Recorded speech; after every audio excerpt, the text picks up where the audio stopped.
Hi ate! Kapatid kong nakangiti kaagad ang bumungad sa akin pagkapasok ko pa lang dito sa munti naming tahanan. Kamusta? Ayos naman po. Pagod akong naupo sa upuang kawayan na ibinigay lang ng binata naming kapitbahay. Actually, kanina, sobra talaga ang pagod at panghihinang nararamdaman ko.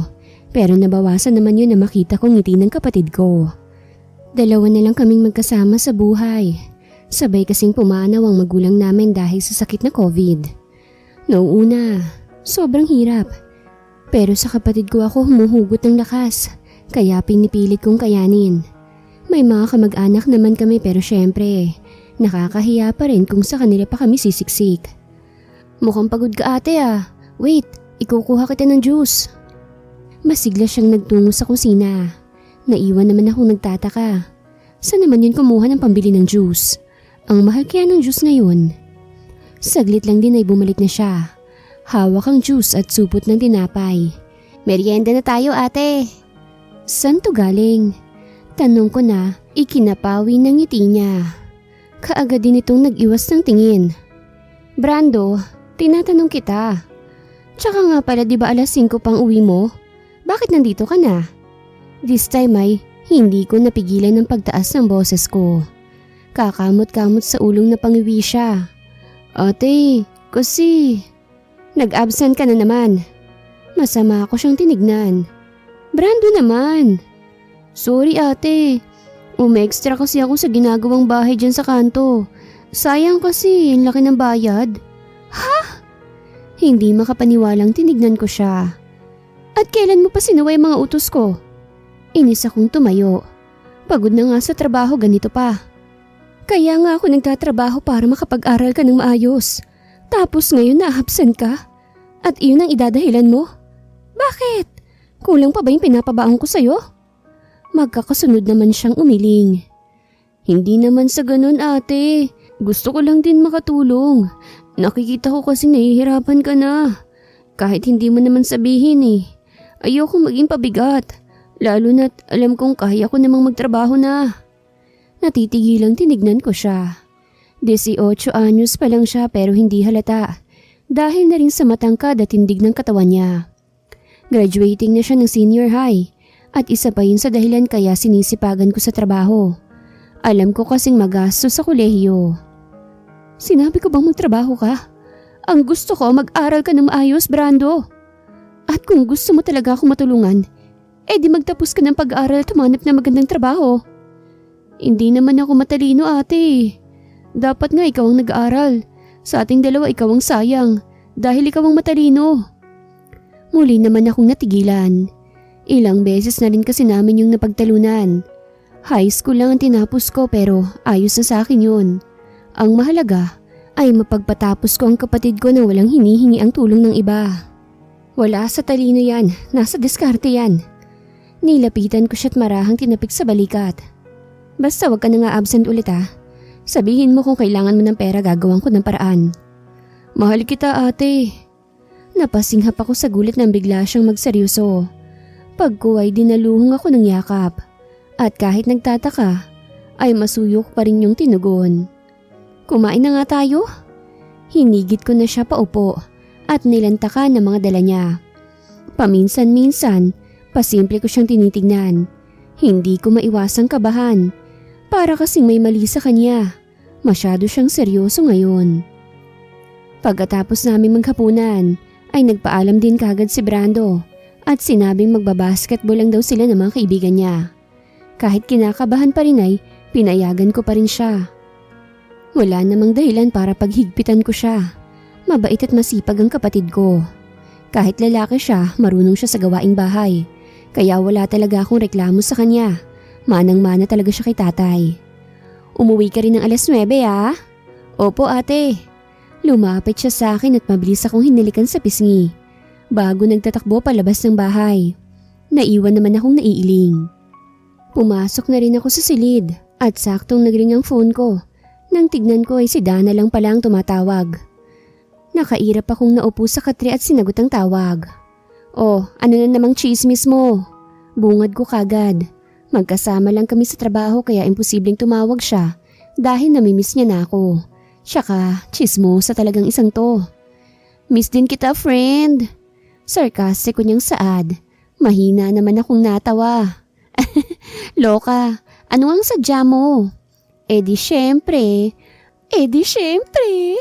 Yung yummy at gwapong anak ni Don Tuper. Napapabalitang magpapakita bukas sa mall. Anya sabay tili. Kaagad ko namang nilay yung cellphone sa tenga ko at mariing napapikit. Ang tinis kasi talaga ng boses niya. Pero speaking of yummy and gwapong anak, hindi ko pa talaga yung nakikita, sa picture lang. Tanging si Dana pa lang nakakita doon, since kasi simula ko pa lamang naman sa trabaho bilang housekeeping ng mall. O ano naman ngayon, importante ba yun? Napanguso ako. Kahit kailan talaga walang kwenta mga chismis niya. Kaga, importante yun kasi kapag nakita mo yun, promise gaganahan ka magtrabaho. Sus, ang dami mong alam. At napapabalita nga rin pala na next month daw, tataasan ulit ni Don Tuper ang sweldo natin. Napaayos ako na upo sa narinig. Sigurado ba yan? Oo, Day. Alam mo naman si Don, napakabait nun. Wala na rin sigurong mapaglagyan yung mga pera nun. Napangiti ako sa tinura nito. Dito kasi talaga sa lugar namin ay sikat na sikat ang matanda. Bukod kasi sa mabait to, ay napakamatulungin din. Halos lahat ng mga tao dito ay sa kanya lumalapit. Ang alam ko ay sa dulo ng village ito nakatira. Pero ang anak nito ay bihira lang magpunta rito. Dahil na rin siguro sa masanay na ito sa ibang bansa. Yayamanin talaga. Marami pa kaming napag-usapan ni Dana. Bago ito tuluyang nagpaalam sa akin. Ako naman ay nagdesisyon ng matulog. Hindi ko nahihintayin si Brando. At iyon naman ay umuwi sa tamang oras. Pero iyon ang akala ko. Pawisan at hinihingal akong bumalikwas ng bangon. Sapo ang dibdib na naupo ako. Hanggang ngayon ay naalala ko pa rin ang masamang panaginip na yon. Relax, Brenna. Panaginip lang yun, okay? Pilit kong pinakakalmang sarili ko. Isang buntong hininga pa ang ginawa ko bago ko lumabas ng silid. 12:00 na ayon sa orasan na nakasabit sa dingding. Siguro naman nakauwi na si Brando. Nagtungo ako sa kanyang silid para makita siya. Isa kasi siya sa nagtatanggal ng takot ko. Pero ganoon na lang kabang naramdaman ko nang hindi ko siya makita sa kanyang silid. Brando? Hinahanap ko siya sa kusina. Maging sa banyo ay pinuntahan ko siya pero wala akong makitang bakas niya. Akma na akong babalik sa aking silid para kunin ang cellphone ko. Nang bigla namang bumukas ang pinto at pumasok si Brando. Diretso itong naupo at tila walang pakialam sa presensya ko. Tulala lang ito pero hindi yun ang nakaagaw ng atensyon ko. Kung hindi ang mga hawak niyang alahas at ang mga mansya ng dugo sa kanyang katawan. Brando, ano bang nangyayari sa'yo? Kinakabahang nilapitan ko siya. Pero nanatili siyang tulala. Nanginginig at hindi mapakali. Brando, ano ba? Sumagot ka nga. Nagtaas na ako ng boses pero ganun pa rin ang ekspresyon ng mukha niya. Ano yung mga dala mo? At ano yung mga mansya sa damit mo? Tinapik ko na siya sa balikat. Nagsisimula na ring mamuhay muli ang takot sa dibdib ko. Isa pang malakas na tabik sa balikat niyang ginawa ko. At sa wakas ay nagawa niya na rin akong lingunin. Ate. Tila nagulat pa siya nang makita ko. Pagkuway binitawan niya mga hawak at mabilis na sinugod ako ng yakap. Ngayon ay malaya akong nalalanghap ang malansa niyang amoy. Amoy ng sariwang dugo.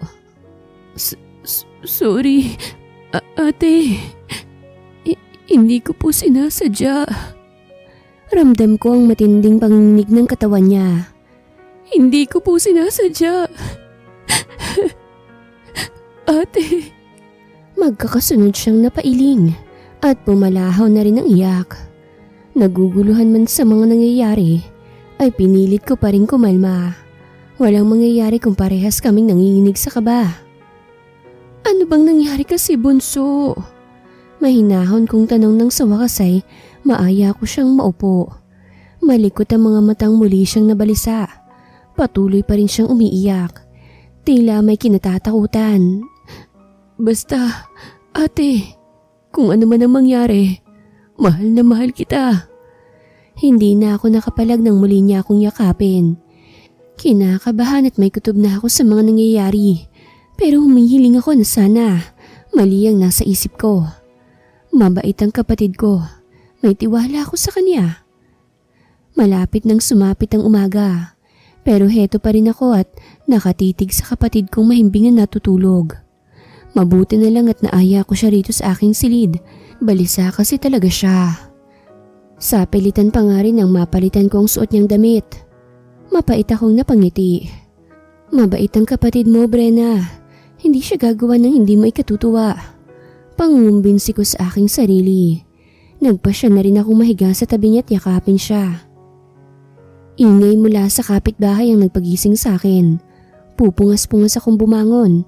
Sobrang sakit ng ulo ko dahil na rin siguro sa konting oras pa lang na itutulog ko.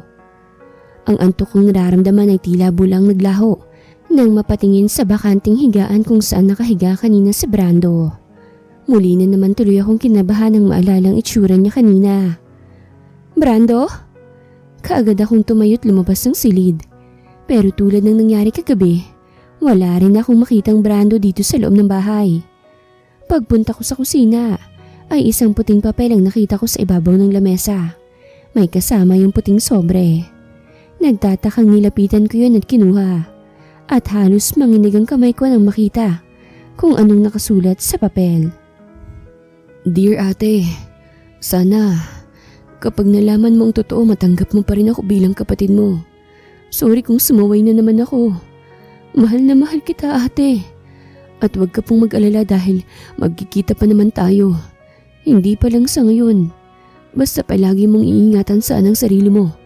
At isa lang pong hiling ko na sana pagkatapos mo itong basahin, sana umalis ka na dyan at magpakalayo-layo. Gamitin mo po ang perang iniwan ko sa iyo para makapagsimula ka ng bago. Brando. Matapos kong basahin yun ay namalayan ko na lang na umiiyak na pala ako. Anong ibig sabihin nito, Brando? Gamit ang nanginginig na kamay, ay binuksan ko ang sobre at halos matumba ako sa gulat nang makita ang lilibuhing pera doon. Ano to? Saan to nakuha ni Brando? Windang pa rin sa mga nangyayari, kaya't iniwan ko sa lamesa ang sobre at papel. Agad ako nagtungo sa silid ni Brando pero wala talaga siya doon. Kahit ang mga damit niya'y wala. Kaagad kong kinuha ang cellphone ko para tawagan siya. Pero mukhang naka-off ang phone niya. Ilang beses ko pa rin sinubukang tumawag pero wala talagang sumasagot. Ano ba itong pinaggagawa mo, Brando? Nangihina akong umupo. Nanlalabo na rin ang mga mata ko sa mga luhang gusto nang pumatak. Gulong-gulo na ako sa mga nangyayari. Nang tumunog ang cellphone ko, ay kaagad ko yung kinuha sa pag-aakalang si Brando. Pero hindi pala. Si Dana lang pala. Wala sana akong balak na sagutin yun pero hindi ko alam kung bakit may nag-uudyok sa akin na sagutin yun. Hello Dana. Matamlay na bungad ko sa kanya. Bakit hindi ka pumasok? Tanong kaagad niya. Oo nga pala, sa kakaisip ko sa kapatid ko, nakalimutan kong may pasok nga pala ako ngayon. Mabuti na rin hindi ka pumasok. Seryosong dagdag nito. Napaayos naman ako ng upo. Bakit? Wala na si Don Tuper. Ha? Feeling ko ay nabingi ako sa narinig. Ano? Pinasok daw nung magnanakaw ang bahay niya kagabi. Nilimas lahat ng alahas at nanlaban daw siguro kaya nabarel.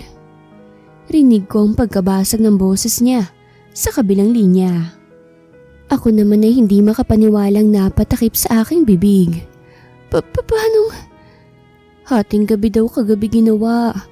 Yung dalawang guard na nagbabantay ng mansyon, pinukpok ng baril kaya nakatulog at malayang nakapasok ang mga walang hiya.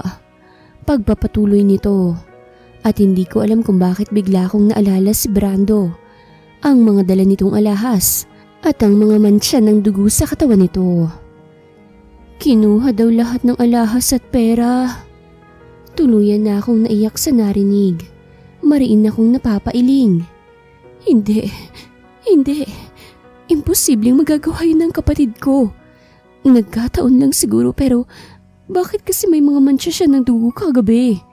At saan galing ang mga alahas niyang dala?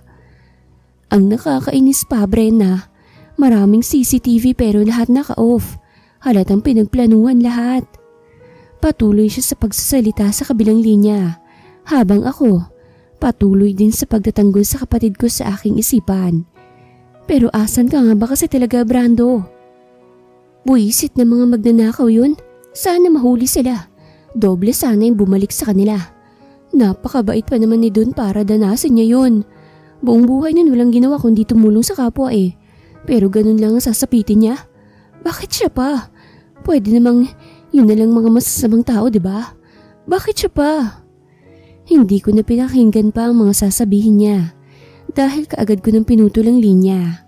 Hindi ko yata kayang pakinggan lahat ng sasabihin niya. Sobrang naninikip ang dibdib ko sa biglaang pag-alis ni Brando, sa malaking perang iniwan nito at sa nangyari kay Don Tuper.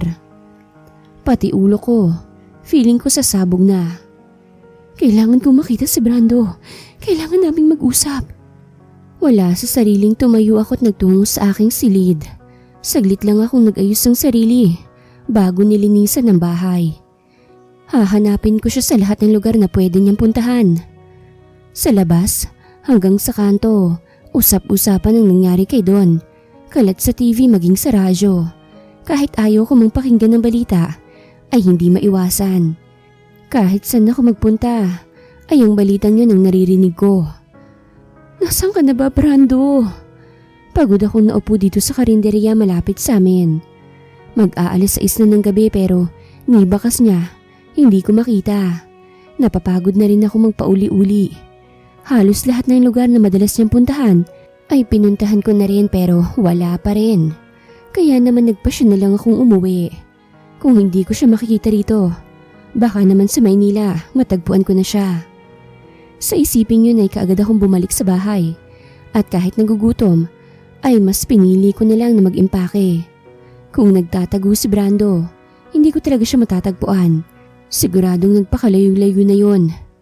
Nang may ayos ko ng mga gamit ko ay binalikon ko naman sa kusina ang liham niya at ang pera. Wala akong ipon, kaya iyon munang gagamitin ko. Pero pangakong papalitan ko rin. Kaagad kong isinilid ang mga iyon sa bag.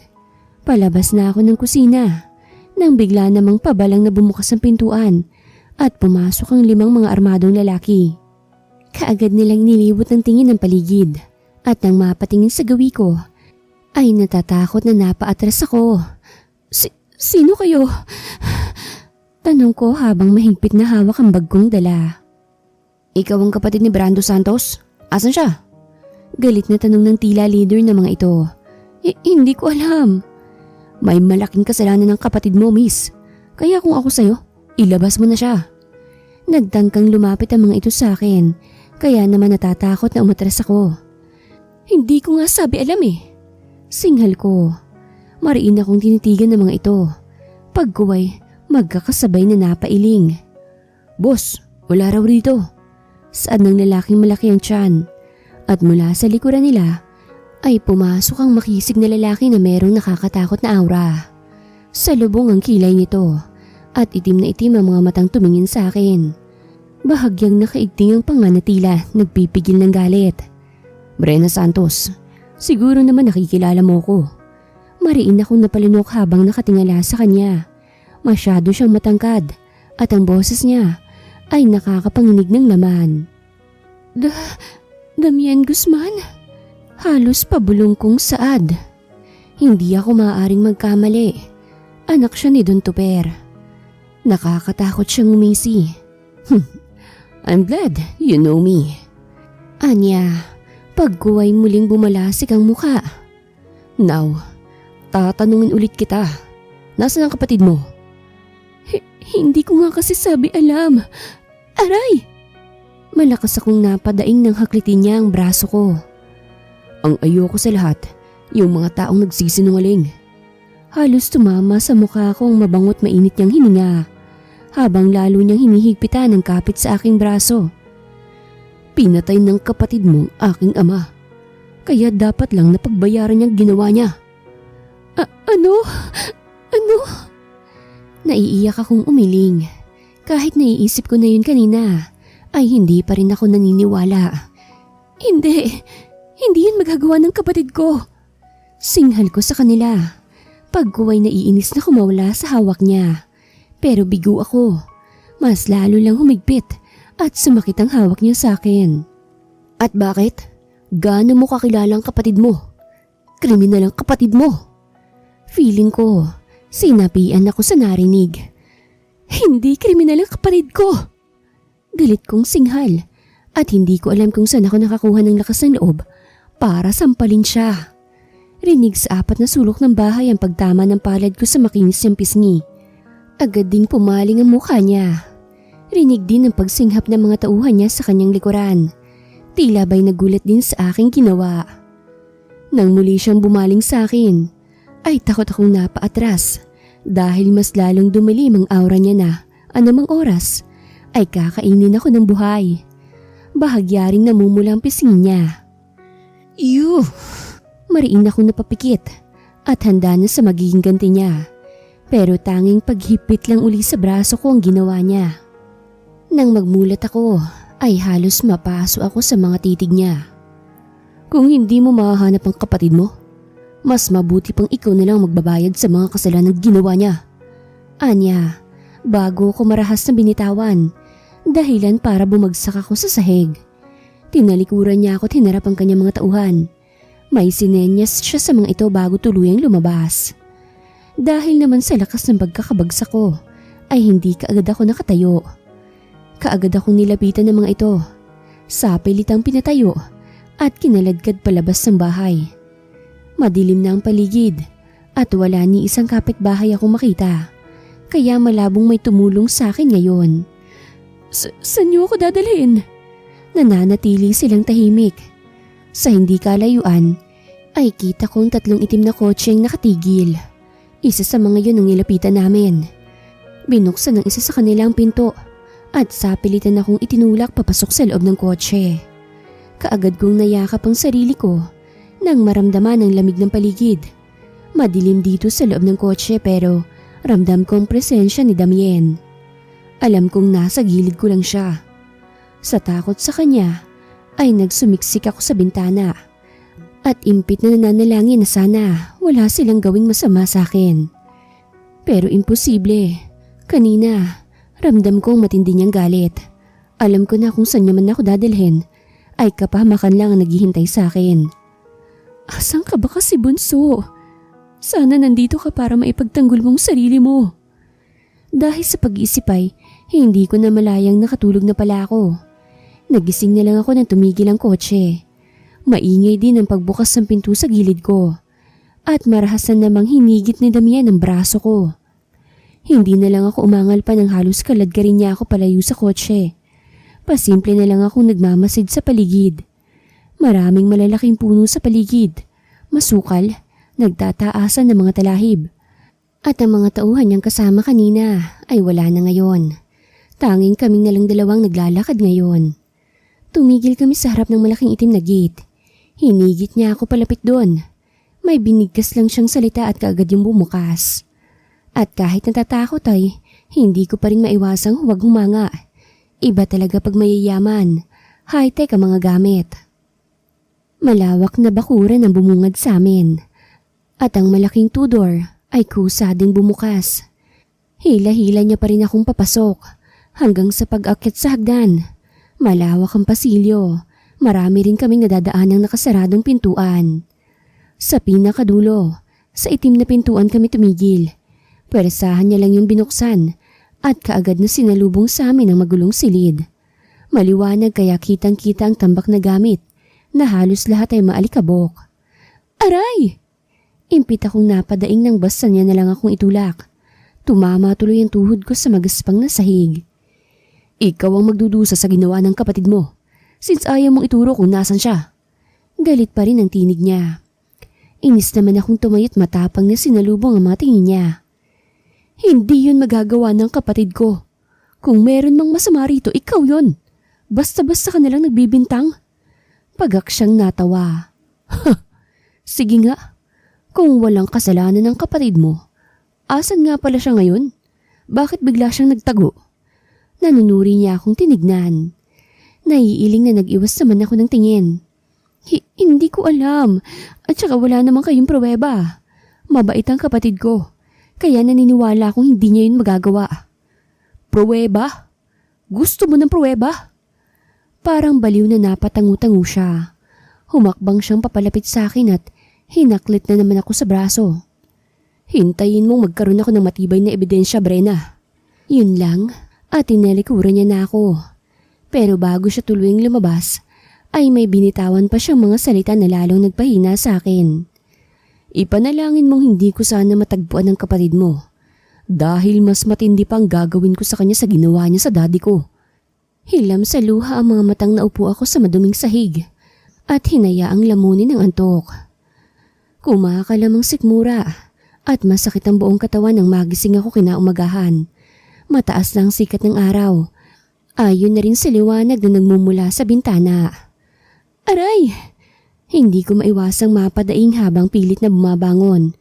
Ngayon ko naalala na nandito nga pala ako sa poder ni Damien at hindi ko alam kung anong balak niyang gawin sa akin. Bakit niya ako dinala rito kung hindi niya naman ako papatayin? Balak niya ba akong pahirapan hanggang sa unti-unting mamatay? Hindi pwede. Mariin akong napailing. Kailangan ko pang makita si Brando. Kailangan niya pang linisin ang pangalan niya. Kaagad kong nilapitan ng pinto at ganun na lang ang sayang naramdaman ko nang mapagtantong hindi yun nakalak. Dahan-dahan ko yung pinihit pabukas. Nang mabuksan ko ay kaagad akong lumabas. Tahimik ang buong paligid. Marahan ang bawat hakbang na ginawa ko hanggang sa makarating ako ng hagdan. Marahan lang din ang bawat hakbang ko pababa ng hagdan. Pero nang makarating ako sa sala, ay tila bulang naglaho ang sayang nararamdaman ko kanina. Nang makitang prenteng nakaupo dun si Damien, na tila ba inaasahan ng makita ko. Trying to escape? Mapang-uyam niyang tanong. Pilyo siyang napangisi bago tumingin sa malaking flat screen na TV. Ako naman ay halos mamatay na sa hiya nang makita kung anong pinanonood niya. CCTV yun sa hallway sa taas at kitang-kita doon kung papaano ako dahang-dahang maglakad pababa ng hagdan. In-stop niya yung video at tumayo palapit sa akin habang pilyo pa ring nakangisi. You can't run away from me, Brenna. Anya habang seryosong nakatingin sa akin. Napupuno ng CCTV ang bawat sulok ng bahay ko. Ano bang plano mo sa akin? Wala kang mapapala sa akin. Hindi mo ako magagamit sa kapatid ko dahil hindi ko talaga alam kung nasan siya. Maybe yes. Tumigil siya sa harap ko. Kaharap ko na ngayon ang dibdib niya. Kailangan ko pang tumingala para lang matignan siya. Siguro nga hindi kita magagamit para palabasin ng kapatid mo. Dahil kayang-kaya ko siyang ipahanap sa mga tauhan ko. Kung ganoon, anong balak mo sa akin? Kinakabahan akong napaatras sa makitang pagngisi niya. Yung katawan mo ang gagamitin ko. Ha? Nahintatakutang lumayo ako pero nagpatuloy lang siya sa paglapit sa akin. Wag kang lalapit. Walang hiya ka. Sa halip na magalit, ay tila lalo siyang natuwa sa nakikitang reaksyon ko. Nang magkaroon ako ng pagkakataon, ay mabilis akong tumakbo. Lalo na't bukas ang pintuan. Pero bago pa man ako makalapit doon, ay nahuli niya na ako at binuhat na para bang isang sako. Ibaba mo ko! Pilit nagpupumiglas at pinagsususuntok ko ang kanyang likod. Pero parang wala lang yun sa kanya. Ang sama-sama mo talaga! Ibaba mo ko! Tulong! May isasama pa ako, Brenna. Just watch. Pirma. Napapitlag ako ng malakas niyang ipatong ang ballpen sa ibabaw ng lamesa. Dito niya ako dinala sa library niya. Ayoko nga sabi. Nakipaglabanan ako ng tingin sa kanya. Baliw na nga yata siya. Pinagbibintangan niyang kapatid ko ang pumatay sa kanyang ama. Tapos ngayon, gusto niyang asawahin ako. Pinipilit niyang pirmahan ko ang marriage contract. Oras na pirmahan ko yun, ganap na kaming mag-asawa na ayaw kong mangyari. Brenna, ano ba? Tila nauubos ang pasensya niya. Pipirmahan mo ba yan o huhubarang kita? Ang sama-sama mo talaga. Oo, alam ko yun. Galit na singhal niya. Kaya wag mong sinasagad ang pasensya ko, babae. Muli niyang inilapit sa akin ang papel. Now, sign it. At dahil nakakatakot na siya, kaya sinunod ko nilang ang gusto niya. Damian's point of view. Ilang araw nang nakakalipas, nailibing ng lahat si Daddy. Pero ang mga pumatay sa kanya, malaya pa rin at siguradong winawaldas ng perang ninakaw sa kanya.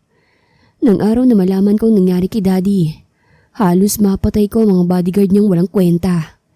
Nakapagtatakang lahat ng CCTV, naka-off. May nahagip naman sa CCTV na nakalagay sa poste. 3 lalaki yun. Yung 2 hindi nakunan ng muka. Ang tanging nakunan ay mukha ni Brando Santos, kapatid ni Brenna Santos na kasalukuyang housekeeping sa mall na pagmamayari ni Daddy. Ang 2 kasama ni Brando nakahubad. Tanging siya lang nakadamit na puro man siya ng dugo. Pinakiusapan kong humahawak sa kaso ni Daddy na wag na munang ilalabas ang kopya ng CCTV. Saka na lang kapag nahuli na si Brando. Kailangan niyang mahuli sa madaling panahon para malaman na rin namin kung sino pang mga kasama niya. Ako at ang humahawak lang sa kasong nakakaalam. Ayokong dumugi ng mga taong magkapatid na Santos. Hindi ko alam pero malakas din ang kutob ko na malaking maitutulong ni Brando. At ang kapatid niya ay mas maganda na nasa poder ko. Si Brenna. Siya ang sasalo ng galit na nararamdaman ko ngayon. Sa last will and testament ni Daddy, nakalagay na kailangan ko munang maikasal para makuha ang iniwanan niyang pamana sa akin. At ang kalahati nun ay mapupunta sa mga foundation. At dahil nasa poder ko naman ang dalaga, kaya siya na lang napili kong gawing asawa. Siya ang kapalit sa kasalanang ginawa ng kapatid niya. Brenna's point of view. Pagod akong naupo. Katatapos ko lang manggamas sa likod ng mansyon. Ang buwisit kasing lalaki na yun, hindi naman nabanggit na balak pala akong gawing katulong. Mabuti na lang talaga't sanay ako magbanat ng buto. Kaya ayos lang tong mga pinagagawa niya. Kaya niya rin pala ako pinapirma ay para makuha ang mana niya daw. Wala naman yung kaso sa akin. May usapan kami na pag nahanap ko ng kapatid ko, patutunayan namin sa kanya na walang kasalanan ng kapatid ko. Nangako rin naman siya na hindi niya sasaktan ng kapatid ko. At iyon ang pangahawakan ko. Kaya hindi ako sumusuway sa mga utos niya. Pero labas doon ang katawan ko. Ano siya, sineswerte? Mag-aalas 8 na. Katatapos ko lang magluto ng hapunan. At siguradong padating na ang lalaking yon. Hindi nga ako nagkakamali dahil maya-maya lang ay rinig ko na ang paghinto ng sasakyan niya. Kaagad na akong nag-abang sa pintuan para salubungin siya. Iyon kasi ang utos niya. Ang pagsilbihan siya mula ulo hanggang paa. Tsk! Napaka-senyorito. Nang bumukas ang pinto, ay umayos ako ng tayo. Muntik pa akong matulala dahil sa taglay niyang kagwapuhan. Kaagad ko ring naamoy ang mabango niyang pabango na nakadikit na yata sa katawan niya. Pinigilan ko ring masapo ang dibdib ko nang tumibok yun ng malakas. Hindi ko alam kung kailan nagsimula basta nagising na lang ako isang umaga na kumakabog na ang dibdib ko pag nagtatama ang aming paningin. Aray! Bumalik ako sa katinuan nang bigla niya nalang ibato sa akin ang mga hawak niyang paper bags. Problema mo? Inis na tanong ko. Tsk! Sa lubungang kilay na tinignan niya ako. Isuot mo yan, ngayon na, may pupuntahan tayo. Ha? Nagtatakang tanong ko. Hindi ka muna kakain? Mukha ba akong gutom? Pagsusungit niya sabay sulyap sa kusina. Tsaka, kinamalayan ko bang nilagyan mo yan ng lason? As if namang may lason ako magagamit. Inirapan ko siya. Tsaka hindi ka kagad mamamatay no? Masyadong masama yung ugali mo. Dagdag ko pa. Pero syempre, joke lang yun. Hindi naman talaga siya ganun kasama. Sadyang masungit lang siya at suplado. Palagi kasing nakasimangot. Malayong malayo sa ama niyang si Don Toper na palaging nakangiti. What did you just say? Ayan, nagsusungit na naman po ang walang hiya. Wala. Ang sabi ko, gwapo ka sana, bingi lang. I know. Preskong saad niya. Mulagat namang tinignan ko siya. Huh? But sorry to say hindi ako pumapato sa mga may dugong kriminal. Weird. Pero nasaktan ako sa sinabi niya. Tsk, dapat kasi talaga hindi ako nakikipag-usap sa kanya eh. Lintik siya. Mapatunayan ko lang talaga na inosente ang kapatid ko. Sasampalin ko talaga siya ng lamesa. Kailangan ba talaga ganito kataas ang suot ko? Nananakit na yung mga paa ko eh. Kanina pa ako nagmamaktol sa kanya. Simula nang isuot ko itong takong na may 4 inches sa taas. Hindi ako sanay mag-heels. Palagi lang akong nakatsinelas. Ito ang unang beses kaya hirap na hirap talaga ako. Akala ko ba susundin mo lahat ng gusto ko? Tanong niya na nangunguna sa paglalakad palapit sa kanyang kotse. May pupuntahan daw kaming party. Kung kaninong party, hindi ko alam. Hindi na ako nagtanong. Ayoko nga kasi siyang kausapin. So, kasama to sa pagpapahirap mo sa akin? Hindi na siya sumagot. Nang makalapit kami sa kotse, ay diretso na siyang pumasok. Ni hindi man lang ako pinagbuksan ng pinto. Buisit siyang talaga. Anong akala niya sa akin? Marunong magbukas ng pinto? Dahil tinted ang kotse niya, kaya hindi ko siya makita sa loob. Bahala siya diyang maghintay. Basta hindi ako papasok. Hindi ako marunong magbukas ng pinto. Mamaya masira ako pa di lalo na siyang nagalit. May ilang minuto rin siguro ako nakatayo bago bumaba ang bintana ng kotse kung saan siya nakaupo. What? Sa lubong ang kilay na tanong niya. Hindi ako marunong magbukas ng pinto. Kung gusto mo kong pasakayin, pagbuksan mo ko. Taas kilay na tugon ko. What? Tuluyan na akong napairap. Watwatin mo yung mukha mo. Mukhang wala pa siyang balak na pagbuksan ako ng pinto. Pero sa huli ay padabog din siyang lumabas ng kotse. Umikot sa kabila para pagbuksan ako. Thank you. Nangaasar kong saad. Pili ako pa siyang initian. Tanging irap lang ang ginawa niya bago padabog na sinara ang pintuan. Masira sana yung kotse mo. Matagal ang naging biyahe namin bago kami nakarating sa tila palasyong bahay. Malawak, maingay at napupuno ng ilaw ang paligid. Mukhang maraming tao. Base na rin sa dami ng nakapark na kotse dito sa parking area. Umayos ka, Brenna. Ipakikilala kita sa lahat bilang asawa ko. Wag na wag mo kong ipapahiya. Anya nang makalapit sa akin. Kaagad niya akong hinapit sa bewang. Mahina naman akong napasinghap. Gulat ding tinignan ko siya. Baka walang maniwala. Bakit naman wala? Saglit kaming huminto sa paglalakad. Bahagya din siyang lumayo sa akin at pinakatitigan ako. Naiilang naman akong nag-iwas ng tingin. White fitted dress ang suot ko ngayon. Hanggang tuhod lang ang haba nun. Habang ang buhok ko naman ay hinayaan kong nakalugay. Tanging pulbo lang din at manipis na makeup ang nakalagay sa mukha ko. Kaya kung may kakilala man ako sa party, ay tsak na makikilala agad ako. Maganda ka naman. Kahit sino, maniniwala. Saad niya na siyang dahilan para mag-init ang mukha ko. Hindi ko alam pero marami namang nagsasabi na maitsura nga ako. Pero iba ang epekto nung siyang nagsabi. Dahil sa pagkailang sa kanyang sinabit sa pananakit ng aking paa, ay muntik na ako mabuwal. Mabuti na lang at kaagad niya akong nalapitan at nayakap sa bewang. Hey, careful! Ngayon naman ay halos maduling ako sa pagkakalapit ng mukha namin. Malaya tuloy tumatama sa mukha kong mainit niyang hininga. Kinakabahang nag-iwas ako ng mukha nang ma-realize na kanina pa pala ako nakatitig sa kanya. Partikular na sa mapula niyang labi. Relax. Natatawan niyang saad nang mapansin ng pagkailang ko. Hinawakan niya ako sa dalawa kong balikat. Pinatayo ng tuwid bago lumayo sa akin. Kaagad din naman akong dumistansya. Pakiramdam ko kasi ay aatakihin na talaga ako kapag nagdikit pang muli ang balat namin. Sa party ay halos mayayamang tao ang nakakasalamuha namin. At tama siya nang sinabing ipakikilala niya ako bilang asawa. Marami ang nagulat pero mas marami ang natuwa. Lalo na yung mga barkada niya na karamihan ay nagtatampo na. Iba ka, dude. Di pa rin ako makapaniwalang nalihim mo sa aming lahat na kinasal ka na pala sa Canada. Saad ng isa sa mga kaibigan niya.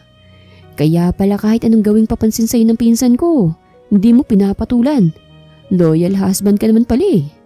Wika naman ang nagpakilalang Gabriel. Eh kung ganyan ba naman kaganda mapapangasawa ko, baka hindi na rin ako umalis pa ng bahay. Para namang gusto kong mamula sa sinabi niya ni Carlo. Tila naman proud na lalo akong hinapit ni Damian sa bewang. Marami pa silang napagkwentuhan at medyo na out of place na ako kaya naman nagpaalam muna ako na magbabanyo. Hindi ko maiwasang humanga kay Damien. Bukod sa gwapo siya, meron din siyang isang salita. Walang nakakakilala sa akin dito. Ibig sabihin lang nun, hindi pa niya ikinakalat na ang kapatid kong sospek sa pagkamatay ng ama niya. Isa kasi sa kasunduan namin ay ang pakiusap ko na huwag niya munang sasabihin sa mga pulis ang tungkol sa kapatid ko hanggat hindi pa ito nakikita. Hindi naman kasi lingid sa akin na ang iba sa mga pulis ay may pagkasiraulo. Baka kapag nalaman nila at nakita ang kapatid ko ay baka kung anong gawin nila. Kanina pa akong nakaharap sa salamin. Iniisip ko kung lalabas pa ba ako. Naiinip na kasi ako ron. Nakakaantok. Kung ayain ko na lang kayang umuwi si Damien. Malalim na rin naman ang gabi eh. Sa naisip ay saka pa lang ako nagpasyang lumabas. Marami pa ring tao. Ang iba sa kanila binabati ako. Sobrang sikat naman kasi talaga sa business world ni Damien. Nang makarating kanina sa pwesto namin, ay hindi ko na siya ron matagpuan. Kaya naman nag-ikot-ikot na lang ako sa paligid. Una kong pinuntahan ang pool area pero wala siya ron. Maging sa garden ay wala siya.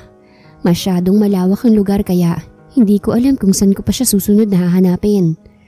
Sa halip ay napagpasyahan ko na lang na magtungo sa parking lot. Sa kotse ko na lang siguro siya hihintayin. Naturuan niya naman na ako kanina kung papaano magbukas at magsara ng pinto ng kotse. Binigyan niya na rin ako ng duplicate ng susi niya. Hindi ko alam kung magtitiwala na ba siya sa akin o sinusubukan niya lang ako. Malapit na ako sa parking lot nang makarinig ng mahihinang boses sa may hagdan na siya kong dadaanan para makarating sa parking. Mahal na mahal kita, Damien. Bakit ba hindi na lang ako? Nang marinig kong pangalan ng binata, ay mas nilakihan ko pa ang paghakbang ko. Nang tuluyang makarating sa hagdan, ay halos matulos ako sa pwesto ko sa kaganapang bumungad sa akin. Si Damien at ang babaeng narinig kong nagsasalita kanina ay magkalapat ang mga labi. Kaagad akong napaatras at nasapo ang aking dibdib na biglang nanikip. Mariin akong umiiling. Hindi ko matanggap. Hindi ko matanggap na nasasaktan ako sa nakikita ko ngayon. Bago pa tuluyang makagawa ng ingay, ay mabilis ko nalang nilisan ang lugar na yon. Sa kabilang exit na lang ako lumabas. At habang naglalakad ay paulit-ulit kong tinatabik ang dibdib ko. Ang bigat pa rin kasi. Hanip na yan. Bakit ba ako nasasaktan? Ano bang pakialam ko sa kanya? Para na akong baliw na umiiyak. Nagsasalitang mag-isa habang naglalakad dito sa kahabaan ng kalsada. Tama. Wala dapat akong pakialam sa kanya eh. Wala lang naman siya at hindi siya importante sa akin. Pero kahit anong pangumbinsi ko sa aking sarili, tila ayaw sumang-ayon ng puso ko. Patuloy pa rin tong nasasaktan dahilan para patuloy din akong umiyak. Sa aking paglalakad ay hindi ko na malaya na malayo-layo na palang nararating ko. At huli na para ma-realize ko na nasa madilim na akong parte ng kalsada. Saka na lang ako tumigil sa paglalakad nang makasalubong ang dalawang lalaking mukhang lasing. Uy, pare, nakikita mo ba yung nakikita ko? Malamang, napaka-sexy niyan para hindi makita. Kaagad akong napaatras nang magsimula silang lumapit sa akin. Pasimple din akong tumingin sa paligid para maghanap ng pwedeng panlaban. Hi miss, isa ka bang diwata? Dalhin mo naman kami sa langit. Napangiwi ako nang mabilis silang makalapit sa akin at naaamoy ko ang mabaho nilang hininga. Huwag ka matakot sa amin. Mabait naman kami. Hindi ko sila pinansin at nanatiling kalmado. At bago pa man sila makalapit, ay mabilis ko nang dinampot ang maliit na sanga. Subukan niyong lumapit. Hahampasin ko kayo. Iniamba ko sa kanila ang hawak ko na ikinatawa lang nila. Yan ang gusto ko. Palaban. Saad ng payat na lalaki at mabilis akong nilapitan. Pero agad ko rin naman siyang nahampas sa mukha ng sanga. Dahilan para maputol ang sanga. Malakas ding napadaing ang lalaki. Pagkuway magkakasunod na napamura. Galit namang lumapit pa sa akin ang isang lalaki. Agad nitong naagaw sa akin ang hawak ko at nahigit ako sa braso. Matapang ka. Tingnan natin kung hanggang saan ang tapang mo. Bitawan mo ako. Malakas akong napadaing ng sikmuraan ako nito. Sa sobrang sakit ay nangihina akong bumagsak sa sahig. Wala ka pala eh. Sa nanlalabong mga mata ay kita ko pa kung papaanong umisi ang lalaki habang naguhubad. Ako naman ay tuluyan ng naiyak. Unti-unti nang nawawalan ng pag-asa. "Don't you dare touch my wife!" Kapwa kaming nagulat nang marinig ang galit na boses na yon, at lalo lang akong napaiyak nang tuluyang makita si Damien.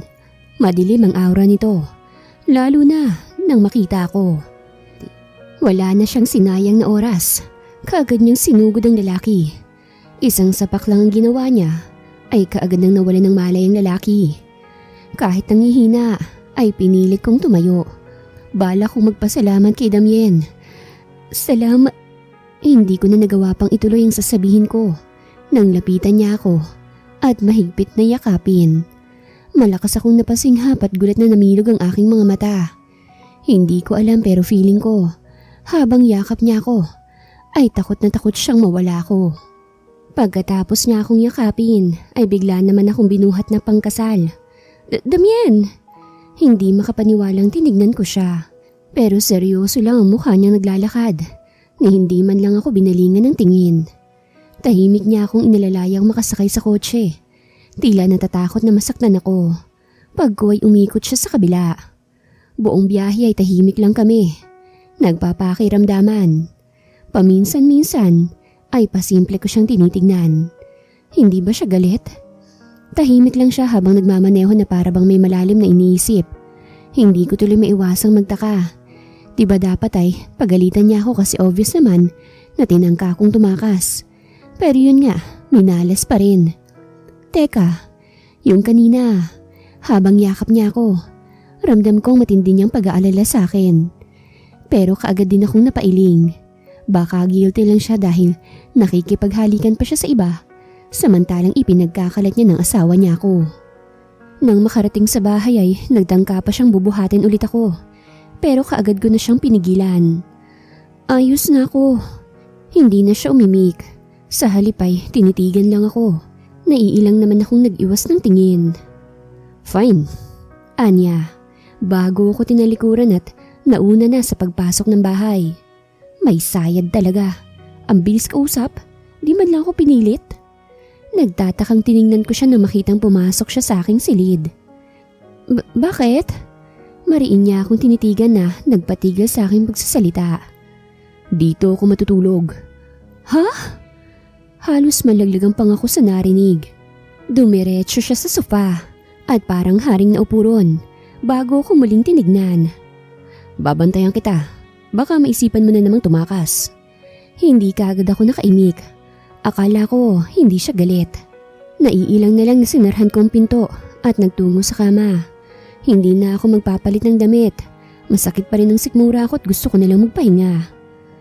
"Huwag ka mag-alala, wala akong gagawin sa'yo." Muli niyang saad dahilan para lingunin ko siya. Nakasandal na siya ngayon sa sofa at nakapikit na ang mga mata. "Matulog ka na, bukas na tayo mag-usap." Alam ko naman wala siyang gagawin sa akin. Sa ilang araw na kasama ko siya, napatunayan kong hindi naman siya ganun kasama. Baka natabunan lang talaga ng galit ang puso niya sa nangyari sa kanyang ama. Bago mahiga, ay muli ko siyang tinitigan. Ang gwapo niya pero alam kong hindi lang yun ang dahilan kung bakit hindi ko magawang magalit sa kanya ng matagal. May ibinubulong ang puso ko na ayaw ko munang pakinggan. Natatakot pa akong malaman kung ano yun. Sa ngayon, kailangan ko muna talagang makita si Brando at malinis ang pangalan niya. Magaan ang pakiramdam ko nang magising ako kinaumagahan. Kaagad akong tumayo't niligpit ang aking hinigaan. Pagkuway nagtungo sa CR para maghilamos. Pagharap ko sa salamin ay natigilan ako nang makitang iba na ang suot ko ngayon. Dress ang suot ko kagabi. Bakit ngayon ay nakapajama at t-shirt na ako? Dalawa lang kami ni Damien dito kaya alam kong siya lang ang pwedeng mga alam sa akin. Sa naisip ko ay inis kong tinungo ang silid ni Damien. "Hoy! Lalaki! Lumabas ka nga dyan!" Halos sirain ko ng pinto ng kanyang silid. Lumabas lang siya. Maaga pa kaya alam kong natutulog pa siya. At wala akong pakialam kung magigising ko siya. Sira ulo siya. Ang sabi niya kagabi hindi niya ako gagalawin. "Damien, isa! Lumabas ka sabi dyan eh." "What are you doing, woman?" Tinig mula sa aking likuran. "Wala kang pake!" Saglit akong natigilan nang ma-realize na si Damien na ang nagsasalita. Kaya naman inis ko siyang nilingon. "Ikaw?" Bala ko na sana siyang singhalan kaso kahit sino naman siguro matutulala kapag nasa harap mo ngayon ay gwapong lalaki. Tanging pajamang asul lang ang suot at may hawak na tasa. Para siyang modelo ng kape. Kapeng masarap. What? Salubong ang kilay na tanong niya. Kaagad ko namang ipinilig ang ulo ko at pilit na kinakalmang sarili. Ikaw? Ay? Tila naghihintay nang tinignan niya ako. Pasimple pa siyang humigop ng kape. Hindi ko tuloy maiwasang mapalunok. Bakit kasi ang pula ng mga labi niya? Parang gusto ko tuloy sabunutan yung babaeng pangahas na humalik sa kanya. Bakit pinalitan mo ang suot ko? Nakikita ko kasing hindi ka komportableng matulog kagabi. Kaya naisipan kitang palitan. Why? Is there a problem? Kunot noong tanong niya. Sarap batukan. Nagtanong pa talaga siya. Malamang mister. Singhal ko. Pinamewangan ko siya. Di nakita mo ng buong katawan ko. Napakamanyak mo. May pasabi-sabi ka pang walang kang gagalawin sa akin. Pwisit ka. Kulang na lang ay kunin kong hawak niyang tasa at ibuhos sa kanya ang laman nun. Kainis talaga. What's wrong with that? You're my wife after all. And besides, your body's not my type. So don't worry. Wala talaga akong ginawa sa'yo. Anyang sinusuri pa ng tingin ng kabuuan ko. Ano? Anong sinabi mo? Hindi ko ugaling ulitin ang mga sinabi ko na babae. Seryoso niyang saad bago ko mariing tinignan. Now, ang tanong ko naman ang sagutin mo. Mariin akong napalunok. Masyado siyang seryoso.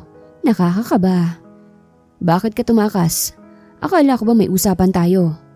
Naiilang akong umiwas ng tingin. Brenna, I'm asking you.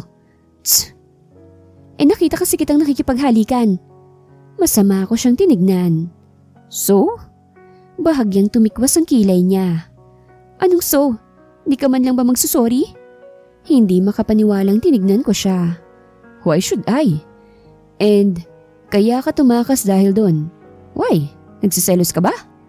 Tila nangaasar na ngumisi pa siya. Nagsiselos? Ha? Pagkakakong natawa.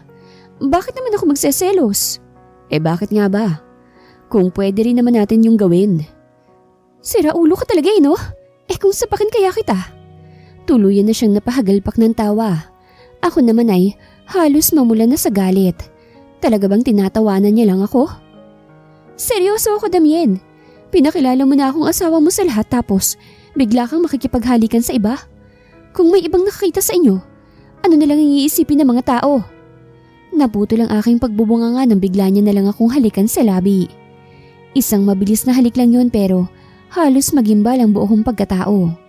Ang puso ko'y kulang na lang, tumalbog na sa sobrang lakas ng kabog. Ang ingay mo! Tatawa-tawang saan niya bago ko tinalikuran. Naiwan naman akong tulala at hawak ang labing hinalikan niya. Matapos ang halik na yon, napansin kong unti-unting pagbabago ng pakikitungo sa akin ni Damien. Malimit ko na siyang nakikitang umingiti at hindi na rin pagalit kung tumingin sa akin. Kumuha na rin siya ng katulong ko sa bahay. At hindi ko alam kung magugustuhan ko ba ang pagbabago niya. Lalo lang kasi akong nauhulog sa kanya. At kahit umiwas ako, ay siya naman itong patuloy na lumalapit. Tulad ngayon, papunta kami sa resort na pagmamay-ari daw niya. At isang linggo kaming mananatili doon. Presko at maganda ang paligid. Magaan sa pakiramdam. No wonder, dinadayo ito ng mga turista. At kahit maraming tao, ay hindi naging dahilan yun para hindi ko magustuhan ang lugar na ito. Regalo to ni Dad nung last birthday ko. Mula sa likod ay sumulpot si Damien. Simpleng short at white sando lang ang suot niya pero napakalakas pa rin ang dating. Ang ganda. Siguro mahal na mahal ka ng daddy mo. Marahan siyang tumango bago ngumiti. Tulad ko ay diretso lang siyang nakatingin sa malinis na dagat. Ako lang naman yung siraulo Masyadong pasaway. Kung kailan handa na akong bumawit magpakatino, saka naman siya nang iwan. Natahimik ako at pasimple siyang tinignan. Iba ang pagkaseryoso niya ngayon. At ngayon ko lang din siya narinig na nag-open up. Kaya naman hindi ko alam kung ano bang dapat na sabihin. Malalim siyang bumuntong hininga bago ko nilingon. Nakangiti siya pero malungkot ang mga mata. Let's go inside. Pareho tayong pagod sa biyahe. Anya, Hindi na rin ako tumanggi pa nang alalayan niya ako sa bewang ko. Kinabukasan ay maaga akong gumayak. Binigyan ako ng pera ni Damian at iyon ang ginamit ko para makabili ng red two-piece. Naiinis pa rin kasi ako kapag naaalala ko yung sinabi niya na hindi niya type yung katawan ko. Oo, at hindi ako kaputian, pero may hugis naman ang katawan ko. Humanda ka ngayon, Damien. Tingnan ko lang kung hindi mo ako pagbawalang lumabas sa suot ko. Parang timang akong napangiti sa naisip. Ganon kasi sa napapanood ko eh. Laging pinagbabawalan ng male lead ang bidang babae. Perfect! Napapalakpak pa ako nang makitang sarili ko sa salamin. Nang makontento, ay masigla akong lumabas. Tanging tupis at asul na manipis na balaba lamang ang suot ko. Naabutan ko si Damian sa salas. Nakaupo sa sofa habang busy sa pinanonood. Tumikhim ako upang agawin ang atensyon niya. Para kasing wala siyang balak na pansinin ako. Suplado. Magsiswimming lang ako Saad ko pero ang loko. Simpleng tango lamang ang ginawa. Ni hindi man lang ako binalingan ng tingin. Naiinis na kinalma kong sarili ko. Mabuti na lang at nakita kong cellphone niya sa gilid ng TV. Pili akong napangiti sa naisip. Ayaw mo akong pansinin Mabagal akong naglakad palapit sa cellphone niya. Sinigurado kong mapapatingin talaga siya sa akin. What are you doing? Kunot noong tanong niya. Nang lingunin ko siya, ay nakatingin na siya sa akin. Partikular na sa katawan ko. Lihim naman akong napangiti. Maakit ka ngayon. Peram ng phone mo Magsiselfie lang ako.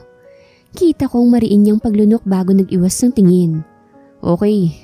Ha? Hindi makapaniwalang tinignan ko siya. Yun lang yun? Wala siyang sasabihin sa suot ko? What? Pagsusungit niya. Wala. I mean, hindi mo man lang ba ako pagagalitan sa suot ko? And why would I do that? May masama ba sa suot mo? Anyang nakafocus sa katawan ko ang mga mata. Naiilang naman akong umiling. O yun naman pala you may go. Huwag ka lang magbababad baka sipunin ka. Muli niyang binalik sa TV ang atensyon niya. Laglag ang balikat na lumabas ako ng cabin. Bakit ganun siya? Parang walang pakialam sa akin. Di man lang ako pinagbawalan. Hindi niya ba naiisip na baka mabastos ako sa suot ko? Nakakainis siya. Ay, bakit ba kasi umaasa akong ganun ang gagawin niya? Mukhang wala naman siyang nararamdaman sa akin. Hindi pa ako naliligo pero nalulunod na kagad ako sa sobrang sakit. At dahil nawalan na ng gana, ay nagpasya na lang ako maglakad-lakad. Malayo-layo na rin ang nararating ko, kaya naupo muna ako sa bakanting kubo. Sakto namang may dumaan na lalaking mukhang may lahi. Ang ganda mo naman para mag-isa. Wika nito sabay tabi sa akin, kaagad naman akong lumayo. Oh, easy ka lang, wala naman akong gagawin sa'yo. Gusto ko lang makipagkaibigan. Natatawang wika nito. Hindi ko naman gusto makipagkaibigan. Tugon ko sabay tayo. May itsura nga mukha namang hindi gagawa ng maganda. Masyado kang maarte. Dito ka muna. Malakas akong napasinghap nang basta niya na lang akong higitin sa braso. Paupo tuloy akong napasubsob sa dibdib niya. Bitawan mo nga ako. Ano ba? Pinagsusuntok ko ang dibdib niya pero tila ba wala lang yun sa kanya. Mas lalo pang lumala ang takot ko nang hawakan niya ang hita ko at himas-himasin. Ngayon ay lihim ko nang minumurang sarili ko. Bakit ba kasi sa tuwing gusto kong mapalayo kay Damien, napapahamak ako. Nagsisisi na tuloy ako kung bakit hindi na lang ako naligo. Alam kong magugustuhan mo rin to. Pa-hard to get ka pa eh. Halos kita na nga kaluluwa mo sa suot mo. Walang masama sa suot niya. Ikaw lang yung masama. Tuluyan ng pumantak ang luha ko nang marinig ang boses na kanina ko pang hinihintay na dumating. Akmang iimik pang lalaking manyakis nang mabilis itong higitin patayo ni Damien at sapakin sa mukha. Ako naman ay kagad na lumayo sa kanila. Nanginginig pa rin ang katawan. Sumubok pang tumayo ang lalaki pero kaagad din itong nalapitan ng tatlo niyang tauhan. Turuan niyo ng leksyon yan. Utos ni Damien bago ko nilapitan. Umiiyak na sinugod ko siya ng yakap. Sorry! Saad ko. Shh! It's okay. Lumayo siya saglit para hubarin ng t-shirt at sinuot yun sa akin. Kung hindi sana ganito yung sinuot ko. He cut me off. Ipinatong niyang daliri sa labi ko. Shh! It's not your fault, okay? Sadyang may mga manyakis lang talaga. Gusto ko lang kasing magpapansin sa iyo eh. Sabi mo hindi mo type ang katawan ko. Kaya sinuot ko to para pagsisihan mong sinabi mo. Muli, hindi ko na naman natapos ang sasabihin ko. Matamis siyang ngumiti. Matapos ko yung sabihin, ay pinagsisihan ko din yun kaagad, Brenna. Ha? Damn it, baby. Hindi mo lang alam kung papaanong pagpipigil ang ginawa ko noon. Habang hinuhubaran ka na, huwag kang hawakan. Ayokong gumawa ng hindi mo magugustuhan. At lalong ayokong pag-isipan mo ko ng masama. Kaya yun na lang ang sinabi ko. Ibig sabihin, nagsinungaling ka lang noon? I guess, oo. Ako dapat ang mag-sorry. Hindi ko siya pinansin. Sa halip ay nilapitan ko siya. Tumingkayad at pilit na iniaabot ang kanyang labi. Agad akong napapikit ng maramdaman ng malambot niyang labi. Ramdam kong natigilan siya. Tila nagulat din sa aking ginawa. Nang ilang minuto na ay hindi pa rin siya gumagalaw. Saka pa lang ako nagmulat at nahihiyang lumayo sa kanya. Sorry. Akmang tatalikuran ko na siya nang pigilan niya ako sa braso. Hinapit niya ako sa bewang at ako naman ang natigilan ng halikan niya rin ako. Halik na puno ng pag-iingat at pananabik. Tuluyan na akong pumikit at yumakap sa kanya. Tuluyan ko na ring inamin sa aking sarili ang totoo kong nararamdaman sa kanya. Brando's point of view. Ang gusto ko lang naman ay makatulong kay Ate Brenna. Sa bawat araw kasi na magkasama kami, nararamdaman kong nahihirapan at napapagod na siya. Hindi lang siya nagsasabi dahil gusto niyang makatapos ako ng pag-aaral. Mahal ko ang ate, kaya kahit hindi matalino ay sinisipagan ko pa rin mag-aral. Pero kulang pa rin eh. May isang subject pa rin akong naibagsak. Sobrang na-stress ako na hindi ko alam kung papaanong sasabihin kay ate. Mas lalo pa akong na-stress nang malaman kong hindi na ako makakasama sa scholar. Graduating na ako. Magka-college na dagdag pa yun sa gastos ni ate. Si ate na halos wala nang pahinga, ni hindi na nga makabili ng bagong gamit. Kaya naman ang sabihin ni Alan na may alam siyang racket na malaki ang kitaan, hindi na ako nagdalawang isipan na sumama. Nang gabi rin yun ay isinama at ipinakilala niya ako sa kaibigan niya raw na si Kaloy. Malaking tao, maporma, mukhang may kaya sa buhay. Kaya naisip ko na baka magandang trabaho na ito. Pero yun ang akala ko. Huli na nang sabihin nila sa aking papasukin namin ang bahay ni Don Toper. Nang gabing yun ay nalaman kong hard killer pala si Kaloy at isinama lang ako ni Alan para magnakaw at para mapalabas na pagnanakaw ang dahilan sa pagpatay sa matanda. Gusto ko mang umatras ng gabing yun ay huli na. Tinutukan ako ng baril at pinagbantaan din nila ang buhay ni Ate Brenna. Kaya sa huli, sinunod ko na lamang ang lahat ng utos nila. Nilimas naman namin ang lahat ng alahas. Habang tahimik na kinitil ni Kaloy ang buhay ng matanda. Bago umalis ay nilapitan ko pang bangkay ng matanda. Umiiyak na humingi ng tawad. Niwala na akong pakialam kahit mabahiran ng mantsa ng dugo ang damit ko. Matapos ang nangyari ay tuliro akong umuwi ng bahay. Hiyang-hiya ako kay Ate Brenna. At dahil ayoko na siyang madamay pa sa gulo, kaya lahat ng naitabi kong pera iniwan ko sa kanya. Nag-iwan din ako ng liham. Ang mga alahas kong dalay bala kong isoli sa mga pulis. Bala ko nang sumuko sa pulis pero pinangunahan ako ng takot. Huhusgahan ng mga kapitbahay namin ang ate ko dahil nagpalaki siya ng walang hiyang kapatid. Ayokong mangyari yon, kaya't lumayo ako. Binalikan ko sila Kaloy at Alan pero hindi natuloy nang makita ko kung sinong kausap nila. Hindi ako maaaring magkamali. Si Mr. Jeda Castro. Matalik na kaibigan ni Don Toper ang kausap ni Kaloy. At base sa mga narinig ko, ay si Mr. Castro nag-utos na ipapatay ang Don. Parehas palang tatakbo sa pagkagobernador ang magkaibigan. At dahil alam ni Castro na mas malakas at mas kilala si Don, kaya hindi malabong hindi ito manalo. Kaya nagawa niya itong ipapatay. Hindi ako halos makapaniwala sa narinig. Sa takot ay lumayo ako. Sinubukan kong balikan si ate sa bahay ngunit wala na siya ron. Ngayon hindi ko alam kung saan siya hahanapin. Ang tagal ko nang hinahanap si ate. Nasaan na ba siya?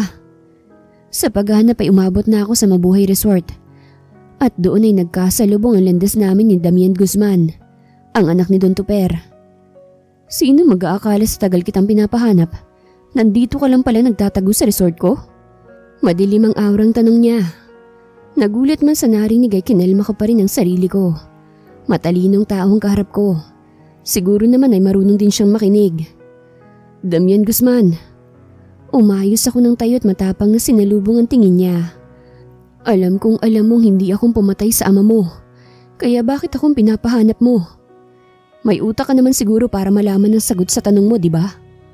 Handa akong makipagtulungan sa isang kondisyon. Mariin ko siyang pinakatitigan. Alam kong hindi ko dapat siyang pagkatiwalaan pero mas malakas ang impluwensya niya. Alam kong matutulungan niya akong mahanap ang kapatid ko. Bago pa man ako maunahan ni Nakaloy. Tulungan mo kong hanapin ang ate ko. Bahagyang tumikwas ang kilay niya. Pag ko ay marahang tumango. Hindi rin nakaligtas sa akin ang kanyang kakaibang ngisi. Brenna's point of view. Kanina ko pa hinahanap si Damien. Nakahanda na kasing hapunan pero hindi pa siya bumabalik. Sabi niya, saglit lang siya. Dahil natakot na akong lumayo. Kaya sa may labas na lang ng cabin ako naghintay. Nangangawit na nga akong kakatayo kaya nang akmang papasok na ako, ay may bigla namang tumawag sa akin. Brenna? I knew it was you. Nakangiting matandang lumapit sa akin. Mr. Castro? Nagtatakang tinignan ko siya. Yes, Iha. Tugon niya pagkuway sumulyap sa aming cabin. Diyan ka tumutuloy? Nahihiya naman akong tumango. So, totoo nga ang balita. Mag-asawa na nga kayo? Tila hindi siya makapaniwala. Pasensya ka na, Iha. Hindi lang ako makapaniwala. Sinabi niya kasi na kapatid mo raw ang pumatay sa kanyang ama. Kaya nakapagtatakang pinakasalan ka pa niya. Kung sa bagay, mahal niyo naman yata ang isa't isa eh. Halos manlaki ang gulat sa mga mata ko sa narinig. Papaanong? Sinabi niya po na kapatid ko ang... Halos hindi ko na matapos ang sasabihin ko. Hindi mo ba alam? Wanted ng kapatid mo. May mga sinabi pa siyang halos hindi ko na marinig. Malakas ang kabog ng dibdib ko. At the same time ay naninikip din. Paano niya yun nagawa? May usapan kami. Ang sabi niya, kami lang ang nakakaalam. Pagkabukas pa lang ng pinto ay kaagad ko nang sinugod ng mag-asawang sampal si Damien. Nakahawak sa pisngi at gulat na tinignan niya ako. Hey, what was that? Mayabang ka. Ang sabi mo hindi mo ipagkakalat hanggat wala pang matibay na ebidensya. Naiiyak na sumbat ko. May usapan tayo, di ba? Kaya pumayag akong pumirma. Teka, hindi kita naiintindihan. Nagtatakang humakbang siya palapit sa akin. Huwag kang lalapit. Sinungaling ka. Matagal na palang wanted ang kapatid ko. At dahil yun sa'yo. Napahikbi ako. Sari-saring eksena nang pumapasok sa utak ko. Paano kung may nangyaring masama sa kapatid ko? Kaya hindi siya makita ng mga tauhan mo. O baka naman... Tinignan ko siya ng masama. Pinaligpit mo na siya sa mga tauhan mo. Kita kong pagdaan ng sakit sa mga mata niya. Ganun ba kasama ang tingin mo sa akin? Bakit? Hindi ba? Nagawa mo nga bilugin ang ulo ko. Singhal ko. Hindi ko talaga mapapatawad ang sarili ko kapag may nangyaring masama sa kapatid ko. Kasalanan ko eh. Sa halip na hanapin ko siya, mas pinili kong magpaloko sa lalaking to. I hate you, Damien. Nagsisisi akong pinagkatiwalaan kita. Yun lang at patakbo na akong lumabas ng cabin. Madilim na ang paligid. Wala na rin gaanong tao sa paligid. Pero wala akong pakialam. Aalis ako sa lugar na ito.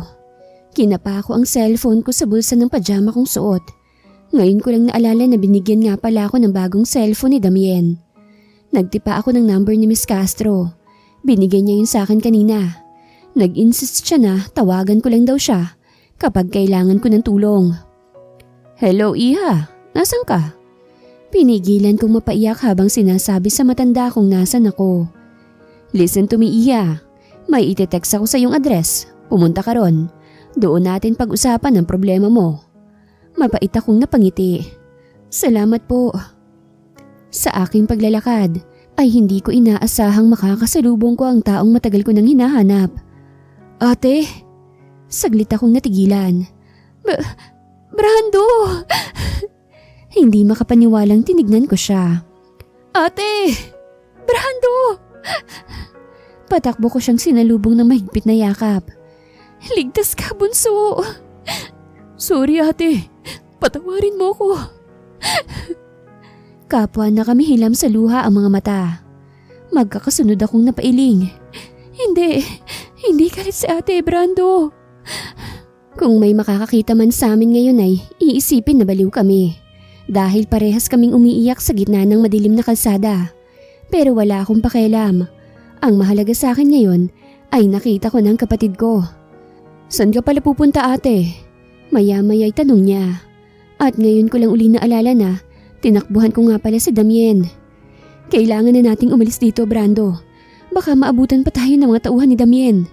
Hinawakan ko siya sa kamay at hinigit pero nagtatakang pinigilan niya ako. Anong ibig mong sabihin ate? Oo nga pala, hindi pa kilala ni Brando si Damien. Makinig ka sa akin bunso.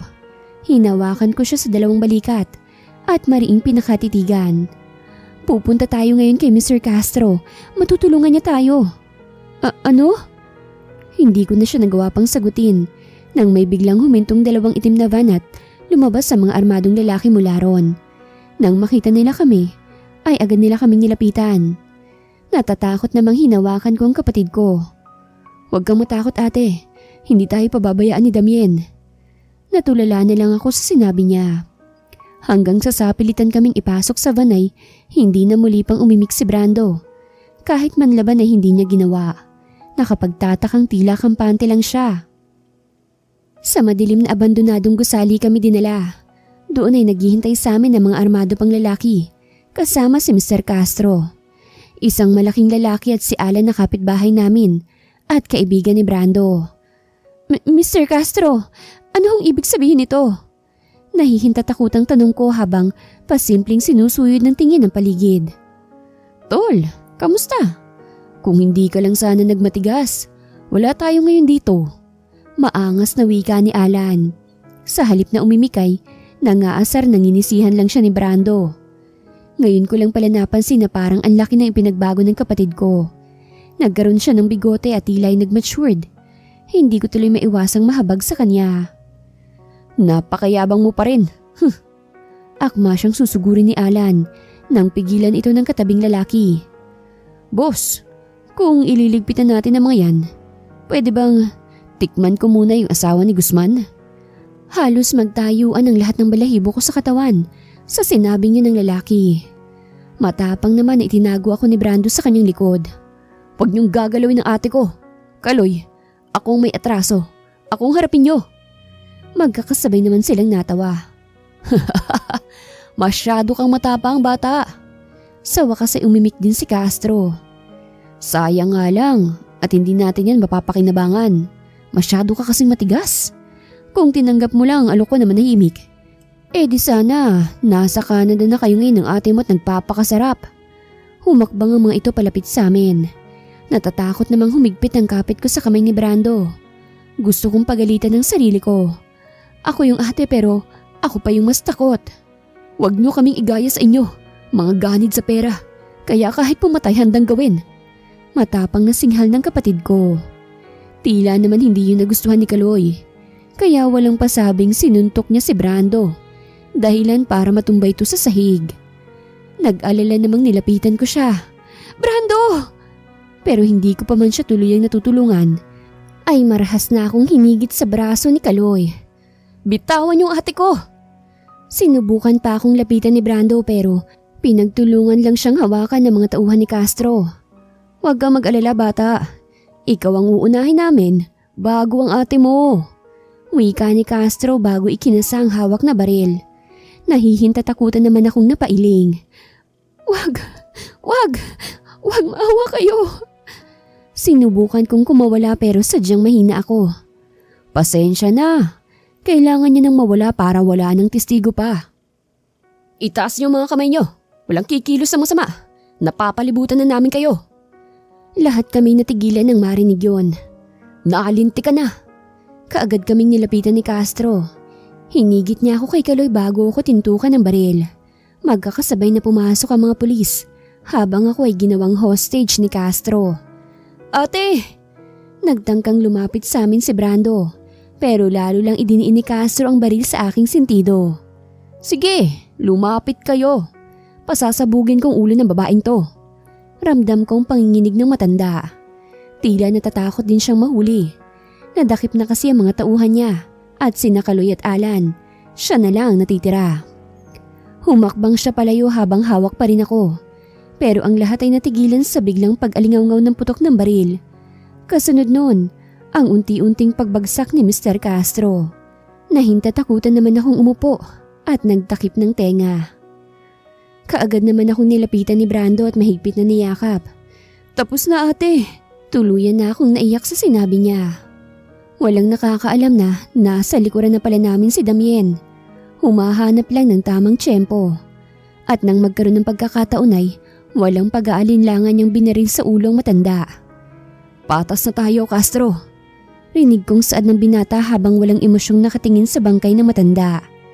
Tumayo ako at luhaang hinarap si Damien. Ang lalaking nagawa kong mahalin ng ganun kabilis. Pero nagawa ko ring saktan at paratangan. Damien! Hindi na ako nag-aalinlangan pang yakapin siya. Sino mag-aakala na yung pinag-isipan ko ng masama ay siya palang sasagip sa buhay ko. Sorry! I'm so sorry! Inilayo niya ako sa kanya at masungit akong tinignan. Sorry na naman. Inirapan niya ako. Ayoko ng sorry. Hindi yun ang gusto kong marinig. Anya, nagtataka namang tinignan ko siya. Ang corny, buiset! Pangaasar ni Brando. Ngayon ko lang napagtanto na kaming tatlo na lang palang nandito. Nadala na sa morgue ang katawan ni Castro, habang sila Kaloy naman ay nasa presinto ang bagsak. Ano na? Naghihintay ako. Muling bumalik ang atensyon ko kay Damien. Napanguso ako. Ano ba kasing gusto mong marinig? Tss! Akala ko ba matalino tong ate mo, Brando? Parang hindi naman yata. Tumikwas ang kilay ko sa narinig. Mahina namang natawa si Brando. Sure ako kuya, baka gutom lang yan. Mas lalong tumaas ang kilay ko. Ba't pinagkakaisahan ako ng dalawa? Hoy Brando, kapatid mo ako Baka nakakalimutan mo. Syempre naman ate, maganda ka, gwapo ako, magkapatid nga tayo. Asar na inirapan ko siya. Bakit parang kinakampihan mo pa siya? Tsaka, kailan mo pa siya naging kuya? Simula nang malaman kong asawa mo na siya ate. Bigla naman akong natahimik sa tinuran niya. Ewan ba, hindi pa rin ako sanay kapag naririnig na mag-asawa na kami. Ay nako, dyan na nga kayo. Basta, bigyan niyo ako kagad ng pamangkin Yun lang, at iniwan na kami ni Brando. Natatawa namang hinabol ng tingin ni Damien si Brando. Tawang-tawa Masama, masaya ako Pinamewangan ko siya nang may maalala. Oh, anong masasabi mo ngayon na inosente talagang kapatid ko, ha? Wala akong pakakasalan na kita. Sa kahit saang simbahan. Matamis ang ngiting saad niya habang nakayakap sa bewang ko. At bakit mo naman gagawin yon? Dahil mahal na mahal kita, Brenna. At wala na akong balak, napakawalan ka pa. Sa akin ka na. Tuluyan na akong napangiti. Hindi ko napigilan pang ilabas ang kilig na nararamdaman ko. Paano ba yan? Wala na rin akong balak na kumawala pa. Iniyakap ko ang mga kamay ko sa kanyang batok bago siya hinalikan. Mahal din kita At saan pa ba magtatapos ang lahat ng ito? Siyempre, sa matamis na halik na tanging sa kanya ko lang naramdaman at naranasan. Wakas.